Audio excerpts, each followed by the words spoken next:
जय भीम. मी राजू पडवळ. आपण पाहतात रमाई टेलिव्हिजन यूट्यूब चॅनल.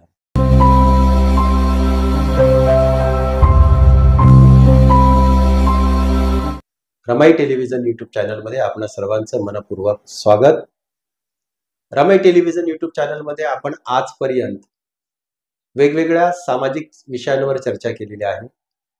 आज आपल्या चॅनलवर चर्चा करण्यासाठी वेगळ्या क्षेत्रातलं व्यक्तिमत्व आहे, ज्यांनी वैद्यकीय क्षेत्रामध्ये गेली 7 वर्ष सलग सेवा केलेली आहे. ते आयुर्वेदामध्ये एमडी आहेत आणि पीएचडीचा विषय सुद्धा त्यांचा एमडीचा आहे. दादर या ठिकाणी ते प्रॅक्टिस करतात. असे नामवंत आयुर्वेदिक तज्ञ, आयुर्वेदिक डॉक्टर बुरम सर आपल्याकडे आलेले आहेत. आपण बुरम सरांकडे चर्चा करणार आहोत. आज आम्ही आपल्याकडे आलेलो आहोत आणि सर्वप्रथम आभार की आपण या आपल्या बिझी शेड्यूल मधून आम्हाला वेळ दिलात आणि विशेष म्हणजे आजच्या वैद्यकीय क्षेत्रातली चर्चा करण्यासाठी आपण वेळ दिला, त्याबद्दल अभिनंदन सर तुमचं. मला हे विचारायचं आहे की सर, हे सगळं करत असताना तुम्ही गेली 7 वर्षे प्रॅक्टिस करत आहात, एमडी मेडिसिन आहात आयुर्वेदामध्ये आणि आता पीएचडी मेडिसिन सुद्धा झालेला आहात. कसं बघता या सगळ्या या एकंदरीत प्रवासाकडे आपण कसं काय पाहता? जय भीम. मी डॉक्टर प्रवीण बुरम. माझा मूळ गाव हैदराबाद, पण जन्म आणि शिक्षण सर्व मुंबई. माझं लहानपण दादर एरियामध्ये सर्व झालं होतं. शिक्षण माझं सॅल्वेशन स्कूल, त्यानंतर माझं college DG Ruparel college Matunga, त्यानंतर माझं UG BAMS bachelor of Ayurvedic medicine and surgery Poddar hospital Worli, त्यानंतर माझं MD काय चिकित्सा मेडिसिन टिळक आयुर्वेद पुणे. त्यानंतर मी PhD पण करतोय सध्या मी काय चिकित्सा मेडिसिन मध्ये पोद्दार हॉस्पिटल मधून. आणि त्या अगोदर मी MPH masters in public health Tata institute social science मधून झालाय माझा. आणि या सोबत मी आयुर्वेदिक रिसर्च सेंटर KM हॉस्पिटल मध्ये होता ऍज अ रजिस्ट्रार 2017 पासून 2019 पर्यंत. त्यानंतर मी CCRAS सेंट्रल काउन्सिल रिसर्च आयुर्वेदिक सेंटर जी पोद्दार हॉस्पिटलमध्ये आहे, तिथे पण मी 1 वर्ष होता कोविडच्या अगोदर. आणि कोविड दरम्यान मी ऑलमोस्ट 2 वर्षासाठी G साऊथ वॉर्ड आणि T वॉर्ड जे मुलुंडला आहे, दोन्ही वॉर्डचं जे कोविड जम्बो कोविड सेंटर आहे तिथे मी कार्यरत होता. आणि त्यानंतर मी टाटा कॅन्सर हॉस्पिटलमध्ये पण एका प्रोजेक्टवर होतो, हायपेक ट्रायलवर. आणि सध्या मी ह्या गोष्टी सर्व नंतर मी प्रायव्हेट प्रॅक्टिस पण सुरू केलं इथे दादर एरियामध्ये पंचकर्म सेंटर. आपण आयुर्वेदिक या क्षेत्रामध्ये उल्लेखनीय शिक्षण घेतलेलं आहे. आपण पोद्दार मधून सांगितलं MD मेडिसिन केलंय, आता तुम्ही काया चिकित्सामध्ये PhD मेडिसिन करत आहात. पण एक समाजामध्ये असं एक एकंदरीत सोसायटीमध्ये जनमानसांमध्ये एक असा प्रश्न निर्माण असतो की हे BMS पण डॉक्टर आहेत, MBBS पण डॉक्टर आहेत. काही एरियांमध्ये आपण गेलं तर युनानी डॉक्टर असतात. नक्की ॲलोपॅथी, MBBS, BAMS आणि युनानी याच्यामध्ये नक्की फरक काय आहे? बेसिकली समाजामध्ये एका माणसाला एखादा आजार होते, त्याला एकच गोष्ट त्याच्या डोक्यात येते, तुम्हाला लवकरात लवकर बरं व्हायचंय, कमी पैशात मला बरं व्हायचंय, खूप जास्त वेळ नको, खूप जास्त पैसा नको. मग त्या हिशोबाने सध्या आपल्या समाजात ॲलोपॅथी हा एक ऑप्शन आहे सर्वांसाठी जे आहे. पण काही आजार असं असतात जे आपण उपचार करतोय, तात्पुरता तर आपल्याला लाभ होते, पण ते पूर्णपणे जात नाही. मग तेव्हा आपण ट्रेडिशनल मेडिसिन जे काय आहे, आयुर्वेद, होमिओपॅथी, युनानी अशा चिकित्साबद्दल आपण विचार करतो. कारण मुलातून आजाराला बरं करणं हे ॲलोपॅथीमध्ये थोडं कठीण आहे. पण ॲलोपॅथीचा एक बेनिफिट आहे की क्षणिक तुम्हाला लगेच तुम्हाला त्या सिम्पटम जे काय आहे त्याच्यावर तुम्हाला उपचार होतो. पण आपल्या जसं आपलं कोविड आला होता मध्ये, कोविडच्या दरम्यान लोकांना माहित झालं की तात्पुरता सध्या मला कोविड पासून वाचवण्यासाठी ॲलोपॅथी ठीक आहे, पण कोविड होऊच नाहीये किंवा कोविड झाला तर कॉम्प्लिकेशन्स होऊ नये, त्यासाठी अजून काय करता येईल. मग तिथे प्रश्न आला इम्युनिटीचा. मग त्या इम्युनिटी वाढवण्यासाठी हे आपले ट्रेडिशनल मेडिसिन जे आहे हे खूप गरजेचं ठरतं. म्हणजे आणि मग त्याच्यानंतर युनानी. येस सर, युनानीमध्ये, होमिओपॅथीमध्ये आणि आयुर्वेदमध्ये बेसिकली यांच्या सोर्स आयुर्वेदिक हर्ब्स किंवा प्लांट्स, नॅचरल रिसोर्स असं मेडिसिन्स आपण यूज करतो. त्याचा सोर्स युजली होमिओपॅथीमध्ये काय करतो, आपण डायल्यूट करतो मेडिसिन्सला. प्लांट सोर्स किंवा एनिमल सोर्स असं घेऊन त्याला डायल्यूट करून टॅबलेट्स किंवा लिक्विड फॉर्ममध्ये वापरतो. आणि होमिओपॅथीचा बेनिफिट असा आहे की साईड इफेक्ट्स असं काही नाहीये, लॉंग टर्म ट्रीटमेंट असते. तसंच आयुर्वेदाचा उपचार पण असा आहे की तुमच्या मुलातून सर्व आजार काढून टाकण्यासाठी पंचकर्म याचे बेस असते. आपण हे पण माणसांच्या प्रकृतीप्रमाणे आपण ट्रीटमेंट ठरवतो. आणि इथे पण जास्त करून प्लांट सोर्स हे एक मेडिसिन्स असतो. आणि तसंच युनानीमध्ये पण ठराविक सोर्सेस आहे. आपण 4 प्रिन्सिपल्सवर हे बेस्ड आहे युनानी. मग शेवटी होमिओपॅथी, आयुर्वेद आणि युनानी ह्यांचा हे मुद्दा असा आहे की मुलातून रोगाला बरं करणं हे एक फंडा आहे. पण ॲलोपॅथीमध्ये कसं आहे, सिम्पटम वाईज टार्गेट होतो. त्यांच्याकडे असं आहे की डायग्नॉस्टिक टेस्ट वगैरे खूप डेव्हलप्ड आहे. त्यामुळे थोडंसं त्याचा एक इमिडिएट एमर्जन्सीसाठी फायदा होतो. मुळासकट ठेवून. Yes yes. म्हणजे आपल्याला मूळ शोधायचं असेल आजाराचं तर इथे यावं लागतं. Yes yes. सर, आपण 2 वर्षापूर्वी पाहिलं पूर्ण जगामध्ये कोरोनाचं जे काही वातावरण होतं, भयावह वातावरण, त्यातून आपण आता कोरोनातून बाहेर पडलोय. आणि आता पुन्हा पुण्यामध्ये जीबीएस नावाच्या आजारानं शिरकाव केलाय. मीडियामध्ये बातम्या येत आहेत की एकाचा मृत्यू, दोघांचा मृत्यू. नक्की काय हे जीबीएस म्हणजे नक्की काय, कसा होतो, त्याचे प्रिकॉशन्स काय, नक्की काय? येस सर, हे जीबीएस याचा फुल फॉर्म आहे गिलिन बार सिंड्रोम. हे 1916 मध्ये हे डिझीज डिटेक्ट झाला, कॉइन केलं टर्म. हे बेसिकली हे डिझीज ऑटोइम्युन डिझीज आहे. त्याचा ठराविक हा एक पाथवे नाही की यांनीच होतो.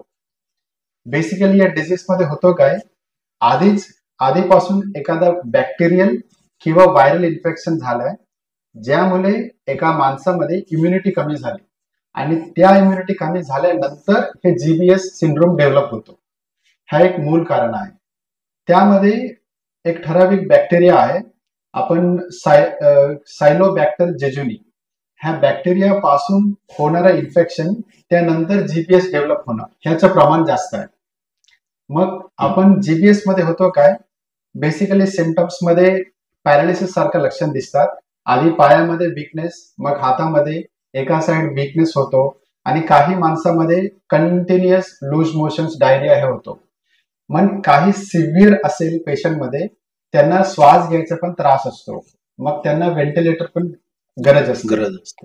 आणि बेसिकली यांना जीबीएस मध्ये सिम्पटोमॅटिक म्हणून intravenous immunoglobulin injection, plasma transfusion किंवा व्हेंटिलेटर सपोर्ट हे सिम्पटोमॅटिक.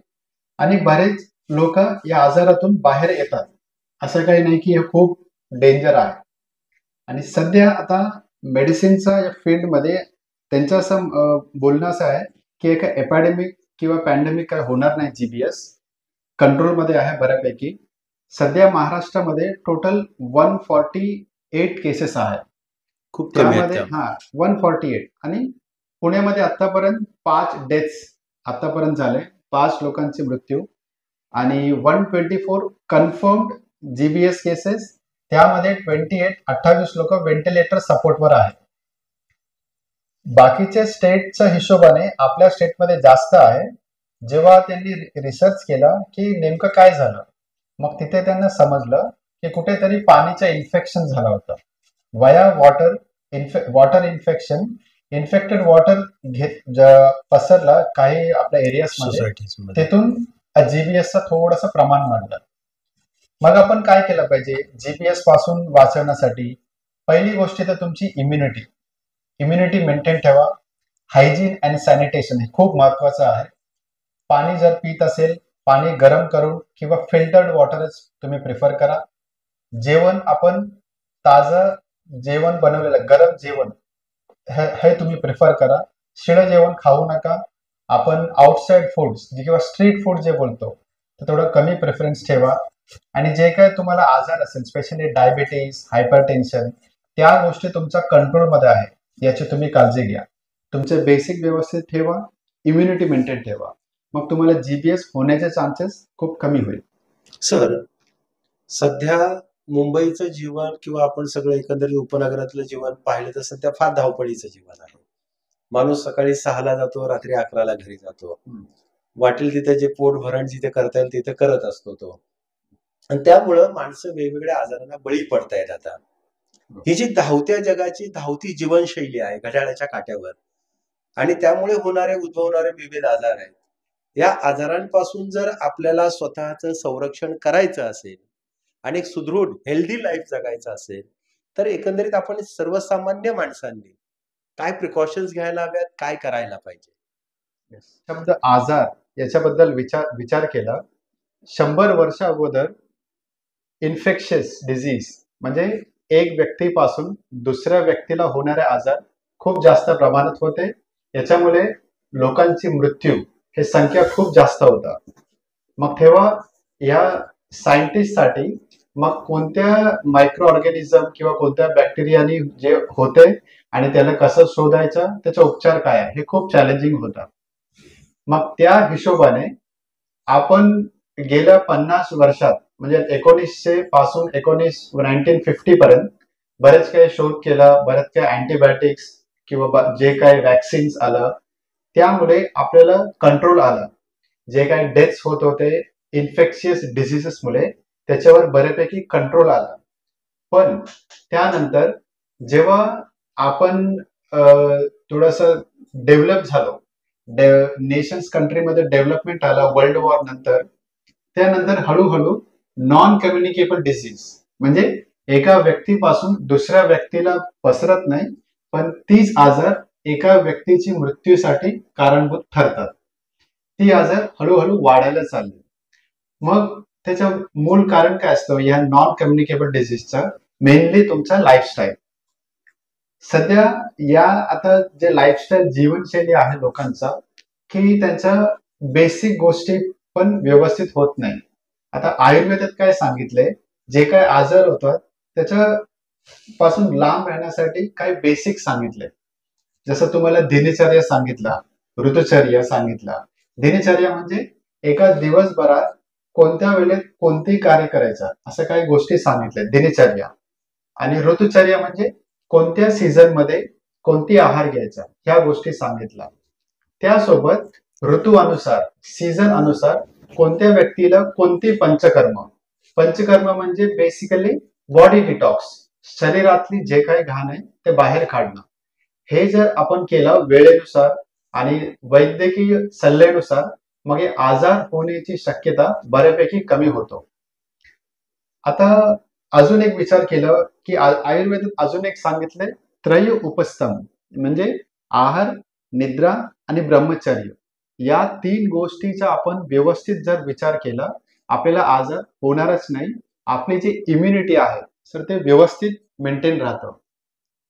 पण आपल्या लोकांची एक सध्या मानसिकता अशी झाली आहे, जेव्हापर्यंत आजारच होत नाही तेव्हापर्यंत खूप धावपळ सुरू आहे, आणि जेव्हा आजार होतात हॉस्पिटल मागे धावपळ सुरू आहे. मग ह्या सोसायटीमध्ये स्पेशली कोविड नंतर हा इम्युनिटी, आजारापासून कसं लांब राहणं हे खूप अवेअरनेस झालेलं आहे. आणि आता लोक पण जे ट्रेडिशनल मेडिसिन, आयुर्वेद म्हणा किंवा होमिओपॅथ म्हणा, याच्याबद्दल विचार पण बऱ्यापैकी अवेअरनेस झालाय. जे मिडल क्लास लोक किंवा लोअर मिडल क्लास म्हणा, हे लोक पण थोडासा जागृत होऊन इम्युनिटी कसं मेंटेन ठेवायचं याची सुरू झाली आहे.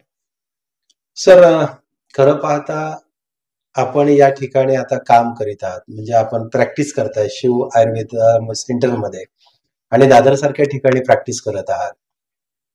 एकंदरीत या सेंटरमध्ये नक्की काय काय सुविधा उपलब्ध आहेत सर्वसामान्यांसाठी आणि कशा प्रकारे आहेत, काय वाजवी दरामध्ये आहेत? सर, माझ्या या गेल्या 7 वर्षाच्या प्रॅक्टिसमध्ये बऱ्यापैकी जे पेशंट्स येतात, जास्त करून खूप फिरून आले, खूप सर्व काही उपचार केलेला आहे. आता मला कुठेही सर्व केलं काय होत नाही, इथे काय होऊ शकतं का, असेच पेशंट जास्त आले. आणि त्यात आपण जास्त करून मणक्याचे आजार, सांधेदुखीचे आजार किंवा आपलं मायग्रेन, डोकं दुखणं, पित्त होणं सारखं, पोट साफ होत नाही, मग पाईल्स, फिशर सारखं होत राहतात. मी ऑपरेशन केले तरी बरं होत नाही. आणि त्यानंतर काही डायबिटीस कंट्रोल होत नाही. डायबिटीस रिव्हर्स होऊ शकतो का? आणि हृदयाचे आजार, मला बायपास किंवा अँजिओप्लास्टी सांगितले, मग काय होऊ शकतो का? असे पेशंट्स येतात. बेसिकली इथे आपण या पंचकर्मा सेंटरमध्ये माणसांच्या नाडी बघून, तपासणी करून, त्यांची क्लिनिकल एक्झामिनेशन करून, मग या आजाराची किती चान्सेस आहे आपण नॅचरली बरं होण्यासाठी, आणि त्यासोबत जर गरज असेल ॲलोपॅथीची पण गरज आहे का, हे आपण त्यांना सांगतो. इथे आपल्या सेंटरमध्ये इन्क्लुडिंग ईसीजी फॅसिलिटी आहे आणि इमर्जन्सीची काय आवश्यकता येऊ नये त्यासाठी पण आपण ॲलोपॅथिक डॉक्टरांचा पण रेफरन्स घेतो. आणि त्यानंतर आपण इथे सर्व क्लिअर आउट झाल्यानंतरच पंचकर्म सुरू करतो.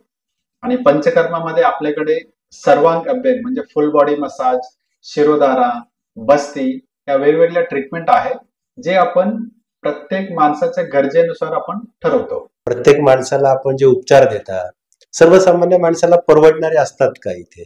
कारण दादर सारख्या क्लिनिक मध्ये येणं गोवंडीतल्या माणसाला थोडं पहिलं ऐकलं की शिवाजी पार्क मध्ये जायचं आहे ट्रीटमेंटला, की पहिलं त्याला वाटते काय असेल, किती असेल, काय वाटतं, कसं काय आहे? हो.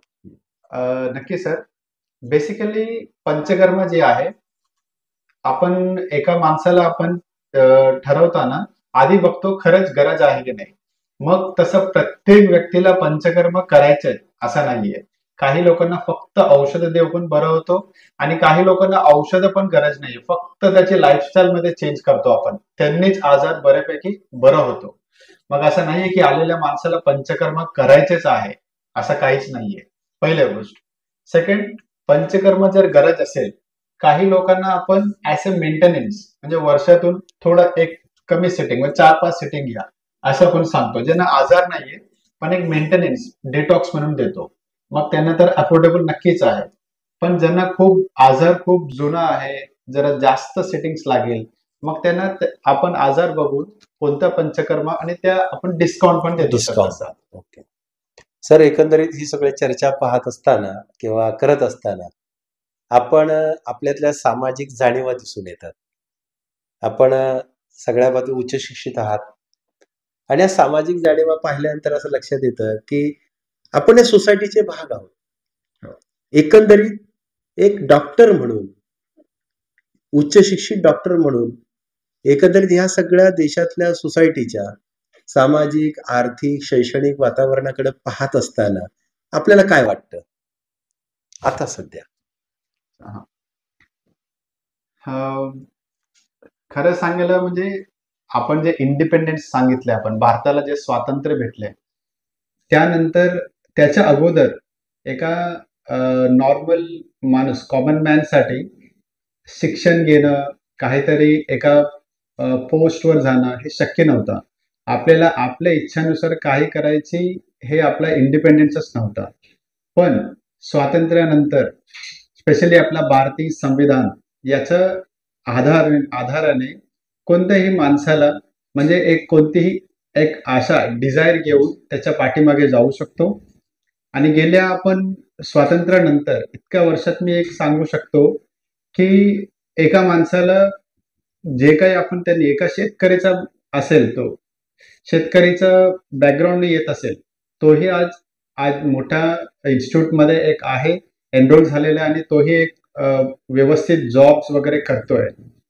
आणि आर्थिक या हिशोबाने पण बऱ्यापैकी आपण जे अगोदर खूप अफोर्डेबल नव्हतं काही लोकांना, तेही आज खूप डेव्हलप झालेले आहे आणि बऱ्यापैकी पुढे जात आहेत. माझं असं मत आहे की स्वातंत्र्यानंतर एक भारतीय संविधान याच्या माध्यमातून बरेच लोकांचं जे दृष्टिकोन बदललाय आणि समाजामध्ये बऱ्यापैकी प्रोग्रेस झालेला आहे. आणि माझं असं मत आहे की पॉझिटिव्ह डेव्हलपमेंट सुरू आहे सर. Sir thank you. आपण गेल्या अर्ध्या तासापासून ही चर्चा करतोय. आपण एक डॉक्टर म्हणून आपले जे काही रमेश युट्यूब चॅनलचे दर्शक आहेत त्यांना स्वतःच्या सुदृढ हेल्दी लाईफसाठी, सुदृढ आरोग्यासाठी एक काय संदेश देऊ इच्छिता? सोप्या भाषेत प्रत्येक माणसाला जनरली लागू होण्यासारखं काही बेसिक गोष्टी आहेत जे आपण बऱ्याच डॉक्टरांनी पण अगोदर सांगितले, त्याला फक्त मी रिव्हिजन करतो. पहिली गोष्ट आहे आयुर्वेदाप्रमाणे सूर्यास्तानंतर जेवण लिमिटमध्ये असायला पाहिजे आणि जे हलकं असायला पाहिजे, पचायला जड नको आणि मिनिमम क्वांटिटीमध्ये सूर्यास्तानंतर. म्हणजे रात्री उशिरा जेवण आणि उशिरा झोप हे आजाराचं मूलभूत कारण आहे. त्यानंतर यंगस्टरसाठी आणि ज्यांना शक्य आहे आठवड्यातून किमान 2 दिवस तरी फिजिकल ऍक्टिव्हिटीमध्ये हे असायला पाहिजे. काहीतरी फिजिकल, तुम्ही योगा करा, रनिंग करा, जॉगिंग करा, सायकलिंग करा, काहीतरी. त्यासोबत अजून एक महत्वाचं आहे सर, सध्या मेंटल डिसऑर्डर्स काही कमी नाहीये. मेंटल डिसऑर्डर्स खूप जास्त आहे. स्पेशली हा सोशल मीडिया हे जे होतंय ना, सोशल मीडियामुळे हे आपले यंग जनरेशन खूप अनस्टेबिलिटी आलेलं आहे कुठेतरी. मग त्याच्यासाठी मला कुठेतरी हे मेडिटेशन, विपसना अशा प्रकारची गोष्टी आपण प्रचार केला पाहिजे, त्याला इम्प्लिमेंट केला पाहिजे रेग्युलर बेसवर. असं नाही की एकदा जाऊन आले आणि मग झालं, असं नाहीये. तर मेडिटेशन, विपसनाचा रोल खूप जास्त आहे. AI आर्टिफिशियल इंटेलिजन्स जे येते त्याचा जर दुष्परिणाम होऊ नये आपल्या यंग जनरेशनवर, त्याच्यासाठी मानसिक संतुलन, त्याच्या या हिशोबाने विपसना, मेडिटेशन या गोष्टीचा पण इम्प्लिमेंट झाला पाहिजे. Yes sir. Thank you sir. आपण रमाई टेलिव्हिजन युट्यूब चॅनलला जो वेळ दिलात आणि अतिशय महत्वाची, साध्या सोप्या भाषेत थोड्या वेळेत महत्वाची जी माहिती दिली त्याबद्दल धन्यवाद. हे होते डॉक्टर प्रवीण बुरम सर. सरांनी अतिशय साध्या आणि सोप्या भाषेमध्ये आरोग्याचे कानमंत्र आपल्याला दिलेले आहेत. हेल्दी लाईफ जगण्यासाठी सूर्यास्तानंतर जेवण हलकं असलं पाहिजे आणि प्रत्येकानं आपल्या गरजेनुसार आपल्या सुदृढ आरोग्याला डेव्हलप करण्यासाठी मेडिटेशन करायला हवं. तरुणांनी किमान आठवड्यातून 2 वेळा तरी फिजिकल ऍक्टिव्हिटीज मध्ये पार्टिसिपेट करायला हवं. आणि या देशातली सगळी सामाजिक परिस्थिती, आर्थिक परिस्थिती आणि शैक्षणिक परिस्थितीवर भाष्य करताना सर सांगतात की भारतीय संविधानाचा अंमल सुरू झाल्यानंतर कोण्या एकाला कधीतरी शिक्षण घेण्याची संधी नव्हती, कुणाला रोजगाराची संधी नव्हती. अशा वेळेला या संविधानाच्या 75 नंतर आपण ज्या वेळेला या सोसायटीकडे पाहतो तर संविधानानं दिलेले सामाजिक, आर्थिक संधी जे आहे, ज्याला ज्याला संधी मिळाली त्याला त्या संधीचं सोनं केलं. भारतीय संविधानानं दिलेल्या न्याय आणि हक्कांच्या अंमलबजावणीतून या समाजाकडे सरांनी पॉझिटिव्हली मी पाहतो असं सांगितलं. आरोग्याचा कानमंत्र, आरोग्य कसं राखायला पाहिजे, आरोग्य किती महत्वाचं आहे, कोणत्या आजारात कशी काळजी घ्यायला हवी आहे, सरांनी अतिशय उत्तम पद्धतीने आपल्याला मार्गदर्शन केलं. पुन्हा एकदा सर आपलं मनपूर्वक आभार, धन्यवाद. जय भीम, नमो. जय भीम, जय भीम सर.